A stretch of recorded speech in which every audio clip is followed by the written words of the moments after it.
Hey guys, today we're going to take a look at God of War Chains of Olympus on the PSP. So this game was the very first God of War prequel game, and it was actually made by a studio called Ready at Dawn, who made Daxter on the PSP, which was one of the the best early games on the PSP. So this turned out very well as well. It was very amazing to see the full God of War experience on a handheld, and it's a very impressive game for that system. So on the front here, of course, we have good old Kratos scowling away at the player. That lovely 18, rating there. And of course, we have a very cool looking background. I can't exactly remember the plot of this game, to be honest, but I remember that was the tower from the end of the game. I believe it was in the underworld. But anyway, it's a very cool looking cover, regardless. So on the side here, of course, it's just written out plain and simple.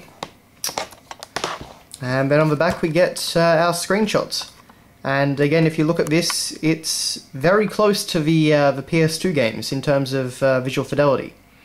So if you take a really good look at it on the PSP, it's certainly, it definitely doesn't look as good, but Ready at Dawn did a really fantastic job with this game.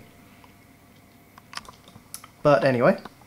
So, as I said, this was the original prequel game to God of War. Of course, now we've got Ascension coming from Santa Monica. So, I imagine that will just fit in with this. The problem to me with doing all these prequel games, though, is just that you're kind of diluting God of War 1. It's not really as impressive if he's already done all this stuff before that. But, oh well.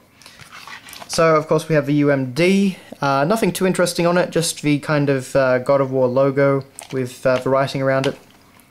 But in the back... Oh, that doesn't look good. Apparently I pulled the the UMD's case off a little bit. Whoops. But, there we go. So we have this great spread of Kratos fighting an army of undead soldiers. And it's quite a cool little reversible cover. There we go. So that's a very nice touch, and this is something that is on all the God of War games, as I've been informed, but I think this is one of my favourites out of all of them. I mean, I own every single God of War game, but I think this is one of the better ones they've done. Looks very cool. Anyway, so then we have our manual, which is Kratos looking up towards the skies. I guess up towards Olympus or something like that. It's quite striking. It's a very good shot of Kratos, and the lighting's very good. So that's rather nice. But as is the usual thing, of course, it's just the case of we have a standard black and white manual, only a handful of pages. Some nice little stuff like that little marking that runs along the top and bottom of the page. And we go over the story and whatnot. We go over the controls. We have a few little things in the background, like you can see down there. Sorry about the lighting. But, yeah, that's just about it. So, pretty uninteresting overall. But, of course, we get an ad on the back.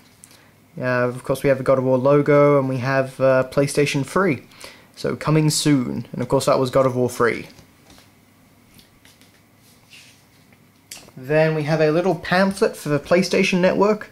Welcome to PlayStation Store on PC. So that's just telling you all about what you could do on there, of course. Nothing terribly exciting, but kind of nice to look back on this stuff.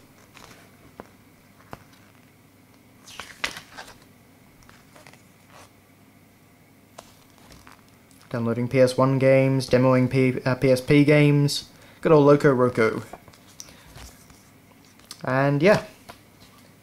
And then finally, we have this little thing called Continuous Play. Little pamphlet, I guess, and protect your PSP with Continuous Play. I'm assuming that as I've got the UK version of this game, it's just something for that, but basically it's just a warranty. Nothing terribly exciting. But yeah, it's there. So anyway, that has been your look at God of War Chains of Olympus on the PSP. So thanks a lot for watching, guys, and I will see you later.